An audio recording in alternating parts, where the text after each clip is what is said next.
अवर्णनीय छ। वर्णन गरेर साध्य छैन। आनन्दपूर्ण हृदयले भगवानको चरण कमलमा शिर राखेर भगवानलाई प्रणाम गरेर आफ्ना अश्रु धाराबाट भगवानको श्रीचरणको अभिषेक गर्न लाग्नुभयो। शरीर पुलकित भयो, अश्रुधारा बगेका बगैछन्। जमिनमा साष्टाङ्ग प्रणाम गर्न भनेर ढल्नु भएको उठ्न सक्नु भएन। भगवान स्वयंले आफ्ना निज करकमलबाट हातले भगवान निहुरिएर झुकेर उठाउनु भयो विष्णु स्वामीलाई र आलिङ्गन गर्नुभयो। यस प्रकार पीठमा ढाडमा हात राखेर भगवान थेग्नुहुन्छ। शरीर यसरी रोमाञ्चित छ, यसरी पुलकित छ, उहाँ आफ्ना खुट्टाले आफ्नो शरीरको भार थेग्न सक्नुभएको छैन, भगवानले थेगेर उठाउनु भयो। शरीर यसरी रोमाञ्चित छ, शरीरका रौँ ठाडा भए भगवानको दर्शन भए पछाडि अनेक प्रकारका सात्विक विकारहरू देखिन लागे। शरीरमा मनमा कुनै विषय केही आएन। बस भगवानको त्यो दिव्य स्वरूप देखे पछाडि हेरेको हेरै मात्र हुनुभयो। केही समय पश्चात दुई हात जोडेर आफूले आफूलाई सम्हाल्दै दुई हात जोडेर तत्पश्चात अञ्जुली बाँधेर हातमा भगवानको स्तुति गर्नुभयो। भगवानको बडो दिव्य स्तुति गान गर्नुहुन्छ। तत्पश्चात मनमा उपनिषदको अभिप्राय सम्बन्धमा केही सन्देह थियो, अत त्यसको निवारण गर्नका लागि भगवानले गुह्यतम तत्त्व रहस्य बताउनुभयो र सन्देह दूर गर्नुभयो कि म पुरुषोत्तम भगवान जो तिम्रो अगाडि साकार रूपले साक्षात् प्रत्यक्ष भएर दर्शन दिँदैछु, म बाहेक अर्को दोस्रो तत्त्व छैन। यस साकार रूपबाट अद्वितीय त्रिवेद शून्य अनिर्वचनीय परम तत्त्व भनेको म नै हुँ। यस प्रकार माया जगत आदि सबै थोक म नै हुँ, सबै थोक मैबाट प्रकट हुन्छ। जति विरुद्ध धर्म देखिन्छन् ती सबै ममा नै छन्। म नै सगुण निर्गुण साकार निराकार सविशेष निर्विशेष सबै थोक म नै हुँ। यो शङ्का सबै छोडेर सर्वभावले मेरो भजन गर। यस प्रकार विष्णु स्वामीलाई आदेश दिनुभयो। विष्णु स्वामीबाट भगवान बहुत समयसम्म विष्णु स्वामी र भगवानको बातचित हुन लाग्यो। भगवान जसै एउटा प्रश्नको समाधान गर्नुहुन्छ अर्को प्रश्न सोध्नुहुन्छ विष्णु स्वामी। भगवान गइहाल्नु होला कि मलाई छोडेर भन्ने डरले अनेक प्रश्नहरू ल्याएर सोध्नुहुन्छ कि भगवान जान नपाउनुहोस्, यहाँबाट भाग्न नपाउनुहोस् मलाई छोडेर। यस प्रकार भगवानसँग बातचित हुँदै गर्दा अन्तमा अब कुनै प्रश्न बाँकी रहेनन् सोध्नलाई। प्रश्न बाँकी नरहेपछि अब भगवान जानुहुन्छ निश्चित छ, हतार अब यहाँबाट अन्तर्धान नहुनुहोस् है भन्न लाग्नुभयो। यहाँबाट कतै जाने होइन, यहीँ नै बस्नुहोस् कि भन्ने कुरा केही नै बाँकी रहेनन्। अब राख्नका लागि केही त उपाय लगाउनु पर्यो। अनि यहाँबाट कतै पनि नजानुहोस्, सधैँ मलाई दर्शन दिइराख्नुहोस् यहीँ बसेर, मलाई छोडेर कतै नजानुहोस्। कि हजुरको यो दर्शनीय स्वरूप जो म कृतार्थ भएँ, मेरो यो जीवन लिनु म धन्य भएँ, यो अब मलाई छोडेर कतै नजानुहोस्, मलाई सधैँ दर्शन दिइराख्नुहोस्। मसँग बोल्नु पर्दैन, के पनि गर्नु पर्दैन, बस बसी मात्र राख्नुहोस् है, म हजुरलाई हेरिराख्छु। किन जति बोल्नुपर्ने जे सोध्नुपर्ने सोधिसके। यस प्रकार भने पछाडि भगवानले त विष्णु स्वामीलाई यहाँ हेरेर मात्र बस भनेर त पठाउनु भएको थिएन। यसकारण विश्वकर्मालाई बोलाएर जो स्वरूपमा भगवान अहिले बस्नु भएको छ विष्णु स्वामीका अगाडि, विष्णु स्वामीलाई जुन स्वरूपमा दर्शन दिँदै हुनुहुन्छ विश्वकर्मालाई आदेश दिनुभयो बिल्कुल यस्तै प्रतिमा यहाँ स्थापना गर्दै। जसै प्रतिमा प्रतिष्ठित भयो, प्राण प्रतिष्ठा गर्नु परेन, भगवान त्यहीँभित्र आफै प्रवेश गर्नुभयो, प्रतिष्ठित भयो प्रतिमा। यस प्रकार त्यसमा प्रवेश गर्नुभयो। विष्णु स्वामीले भगवानको त्यो दिव्य विग्रह साक्षात् भगवत रूप मानेर अर्चा पूजा आदि गर्दै आनन्दमय रूपमा जीवन व्यतीत गर्न लाग्नुभयो। भगवत प्रेरणाले भक्तिको सम्वर्धना गर्दै वृद्ध अवस्था जब आयो शास्त्र मर्यादाको रक्षणका लागि त्रिदण्ड सन्यास ग्रहण गर्नुभयो र भगवत चिन्तन गर्दै गर्दै भगवानको नित्यधाम प्रवेश गर्नुभयो। र उहाँको परम्परामा 7 प्रमुख आचार्यहरू मध्येबाट एकजना बिलमङ्गल हुनुहुन्थ्यो, बिलमङ्गल ठाकुर। बिलमङ्गल ठाकुर यही आचार्य, यही परम्परामा बिलमङ्गल पश्चात आचार्य वल्लभ आचार्य आउनुभयो। र बिलमङ्गलले भगवानको आदेश बताएर शुद्ध द्वैत अथवा पुष्टि मार्गको उपदेश गर्नुभयो, जो विष्णु स्वामीको परम्परामा रुद्र वैष्णव परम्परामा आउने आचार्यहरूका लागि एवं साधकहरूका लागि मूल सिद्धान्त हो। यस पश्चात अब शङ्करा साक्षात् शङ्कराचार्यको बारेमा चर्चा गर्नुहुन्छ र शङ्कराचार्यको सम्बन्धमा चर्चा गर्दा शङ्कराचार्यलाई प्रचण्ड बौद्ध भनेर भनिन्छ। तर शङ्कराचार्य जस्तो कृष्ण भक्त जगतमा अर्को पाउन मुस्किल छ। जसरी भगवान निम्बादित्य, उहाँमा कृष्ण भक्ति हुनु आश्चर्यको कुरो होइन, किन उहाँ त सुदर्शन अवतार हुनुहुन्छ। भगवान शङ्कराचार्यद्वारा जो स्तोत्रहरू स्तवनहरू रचना गरिएका छन् यति दिव्य छन्। र भगवान शङ्कराचार्यद्वारा रचना गरिएका स्तोत्र अच्युताष्टकम जो हामी अहिले श्रवण गर्नेछौँ, त्योभन्दा अगाडि भगवान शङ्कराचार्यको जीवन सुनेर तत्पश्चात अच्युताष्टकम भक्तहरूले भन्ने गर्नुहुन्थ्यो, उहाँलाई बिचमा यो भजन कीर्तन गर्न चाहिँ फिटिक्कै आउँदो रहेनछ भनेर। भजन कीर्तन गर्न भन्दा पनि प्रसङ्ग मिलेर यदि यस्ता महान आचार्यहरूको जीवनी सम्बन्धमा 15-20 दिन 25 दिन कथा प्रसङ्ग गर्न पाउने हो भने त प्रत्येक आचार्यद्वारा लिखित स्तोत्र अष्टकम आदि नित्य पाठ गर्न हुन्थ्यो। तर समय 2-2.5 घन्टा हुन्छ, जम्मा 11 दिन 50,000 त श्लोक मात्र छन्, यसकारण बिचमा गर्न नपाउने हो।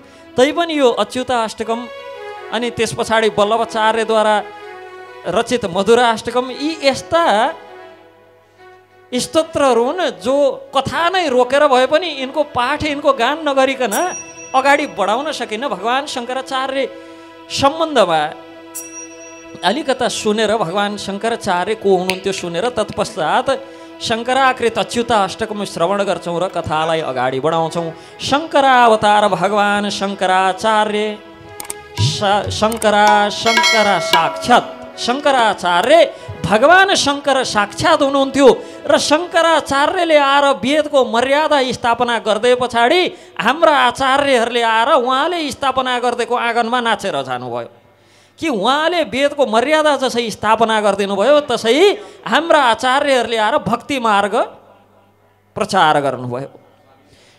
केरल प्रदेशको पूर्ण नदीको तटवर्ती कलान्दी नामक गाउँमा बडो विद्वान एवं धर्मनिष्ठ ब्राह्मण श्री शिवगुरुको धर्मपत्नी श्री सुभद्रा कतै कतै नाम विशिष्टा भनेर पनि पाइन्छ। तिनको गर्भबाट वैशाख शुक्ल पञ्चमीको दिन जन्मग्रहण गरेर उहाँका मातापिता वृद्ध अवस्थासम्म पनि सन्तानहीन हुनुहुन्थ्यो। यसकारण श्रद्धा भक्तिपूर्वक भगवान शङ्करको आराधना गरेका कारण रुद्रांश भगवान शङ्कर जसरी भगवान शङ्कर 11 रुद्र 11 रुद्रका रूपमा आउनुहुन्छ यस्तै गरी शङ्कराचार्यको रूपमा पनि आउनुभयो। जसरी भगवान शङ्करबाट भैरव भगवान शङ्करबाट गोरखनाथ हुनुभयो त्यस्तै गरी भगवान शङ्करबाट शङ्कराचार्य हुनुभयो। भैरव आदिकै समूहमा रुद्रकै रूपमा शङ्कराचार्यलाई पनि पूजा गरिन्छ। यस प्रकार भगवान शङ्करको वरदान प्राप्त गरेर सर्वगुण सम्पन्न पुत्रको रूपमा स्वयं भगवान शङ्कर उत्पन्न हुनुभयो। बालक शङ्कर यति महान विभूतिका रूपमा अवतरित हुनुभयो। बच्चै बेलादेखि उहाँका महानता 1 वर्षको अवस्थामा बालक शङ्कर आफ्नी मातृभाषामा बोल्न लाग्नुभयो। 1 वर्षको उमेरमा 2 वर्षको अवस्थामा आमाबाट पुराण आदि सुनेर 2 वर्षमा त उहाँ पुराण भन्ने भइसक्नु भएको थियो। हाम्रा 2 वर्षमा बोल्दा नि बोल्दैनन्, उहाँ 2 वर्षको उमेरमा पुराण सुनाउन लाग्नु भएको थियो।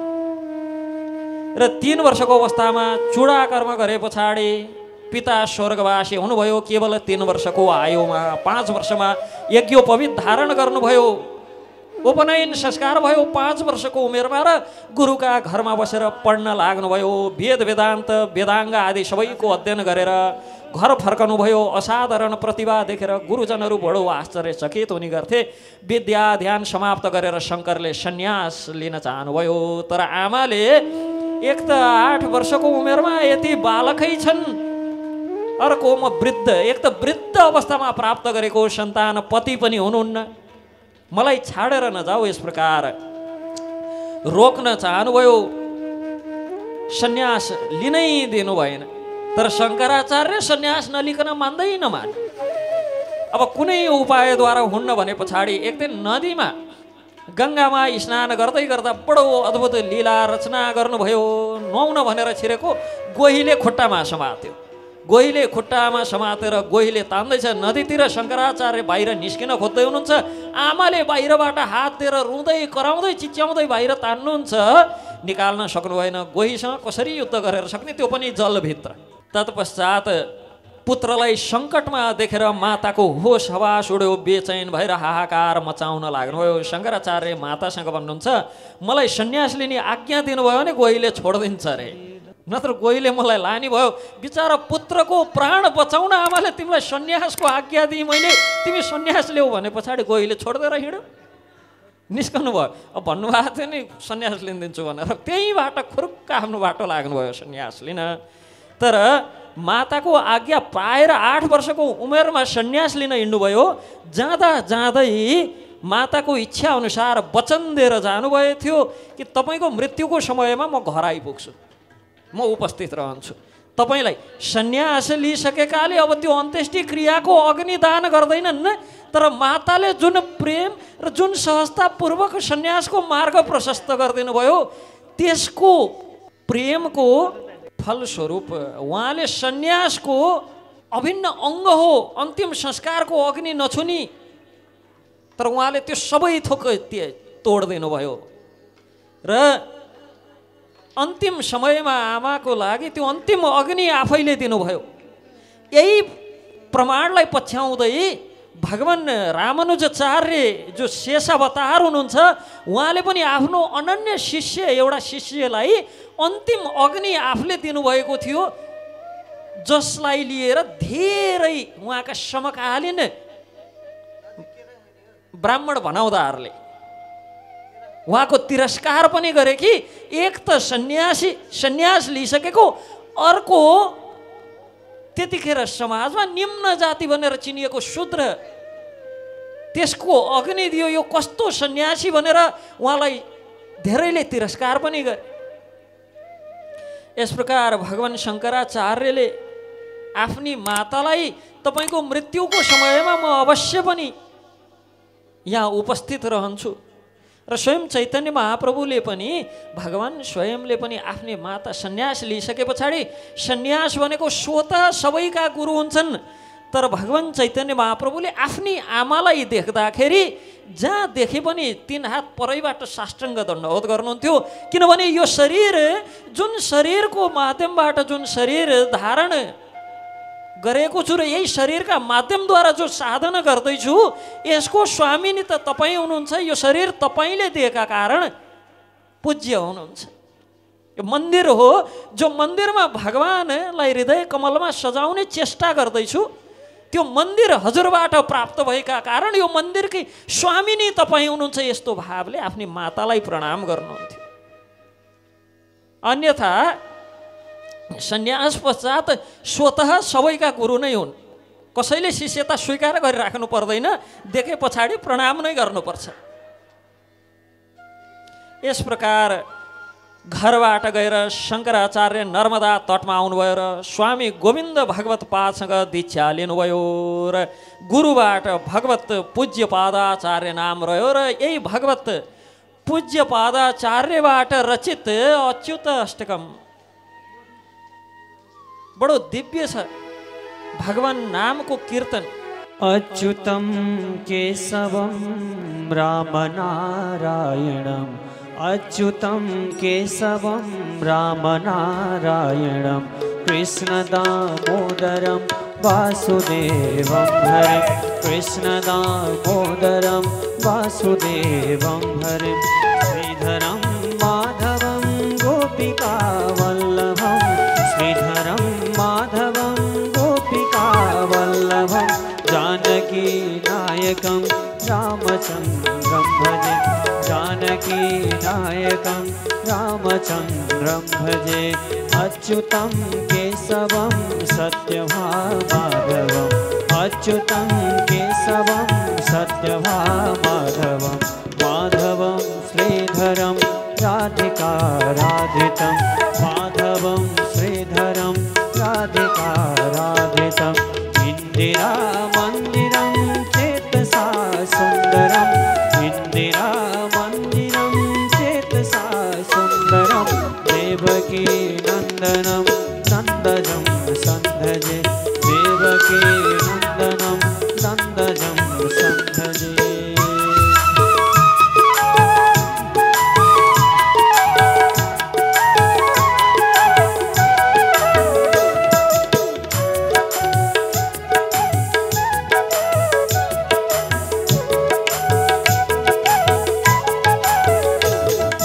विष्णवे जिष्णवे संखिणे चक्रिणे विष्णवे जिष्णवे संखिणे चक्रिणे रुक्मिणी रागिणे जानकी जानये रुक्मिणी रागिणे जानकी जानये वल्लवे वल्लभायर्चितायत्मने वल्लवे वल्लभायर्चितायत्मने कंसविध्वंसिने वंसिने ते नमः कंसविध्वंसिने वंसिने ते नमः कृष्ण गोविंद हे राम नारायण कृष्ण गोविंद हे राम नारायण श्रीपते वासुदेव वार्जित श्रीनिधे श्रीपते वासुदेव वार्जित श्रीनिधे अच्युतानंत हे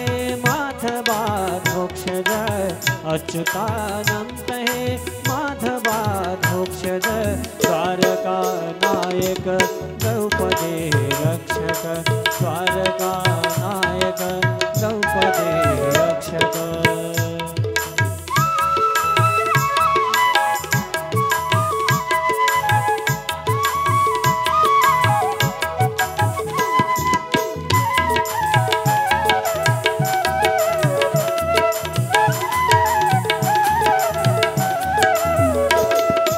राक्षस क्षोभित सीतया शोभितो राक्षस क्षोभित सीतया शोभितो दंडकारण्य भू पुण्यता कारण दंडकारण्य भू पुण्यता कारण लक्ष्मणेनान्वितो वानरे सेवितो लक्ष्मणेनान्वितो वानरे सेवितो कस्त संपूजितो राघव पातु मां कस्त संपूजितो राघव पातु मां धेनुकारिष्टकानिष्टके देशिः धेनुकारिष्टके देशिः केशिः कंसरे दंसिका वादक केशिः कंसरे दंसिका वादक पूतना कोपक सूरजा खेलनो पूतना कोपक सूरजा खेलनो बालगो पालक पातु मां सर्वदा बालगो पालक पातु मां सर्वदा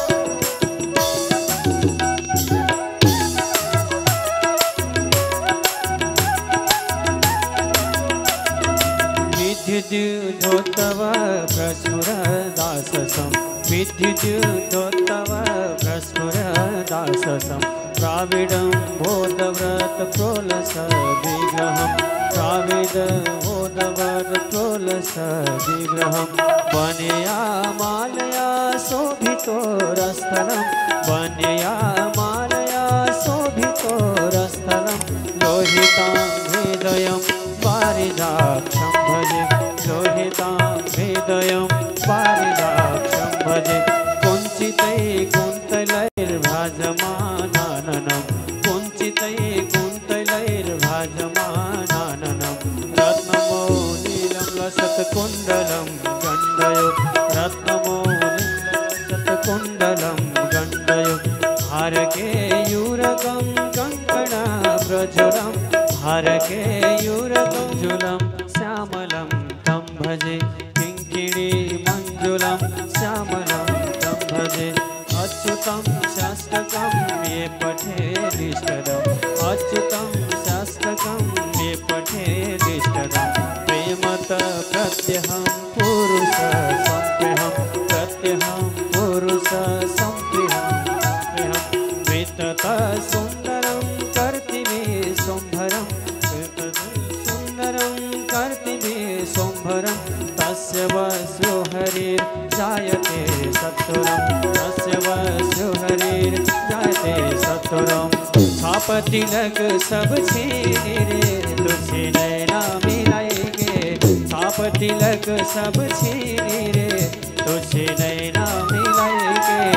नैना मिलाएंगे नैनों में आएंगे नैना मिलाएंगे नैनों में आएंगे छापतिलक सब छीने रे तुझे नैना मिलाएंगे छापतिलक सब छीने रे तुझे नैना मिलाएंगे छापतिलक सब छीने रे तुझे नैना मिलाएंगे छापतिलक सब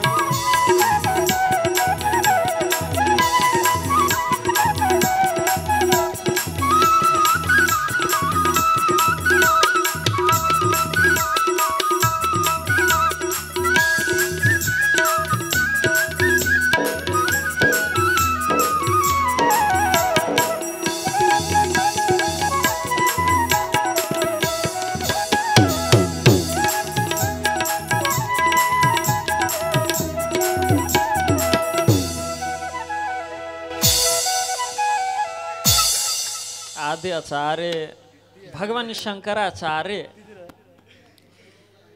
गुरु पदिष्ठ मार्ग साधना आरम्भ गरेर अल्पकालमा नै बडा बडा योग सिद्धहरूले गर्न नसकेका कार्यहरू गर्नुभयो महात्मा भन्नुभयो सिद्धिको यिनको सिद्धिबाट प्रसन्न भएर गुरुले काशी गएर वेदान्त सूत्रको भाष्य लेख्ने आदेश प्रदान गर्नुभयो काशी जानुभयो काशी आए पछाडि भगवत शंकराचार्यको आचार्य पादको यसरी ख्याति बढ्न लाग्यो सबै व्यक्तिहरू शंकराचार्य प्रति आकर्षित हुन लागे शिष्यत्व ग्रहण गर्न लागे सर्वप्रथम शिष्य शंकराचार्यका प्रथम शिष्य सनन्दन हुनुभयो जो पछि पद्माचार्यको नामबाट प्रख्यात हुनुभयो र काशीमा शिष्यहरूलाई पढाउनु साथसाथै ग्रन्थहरू पनि रचना गर्नु लाग्नुभयो एक दिन भगवान विश्वनाथ शंकरले चाण्डालको रूपमा दर्शन दिनुभयो।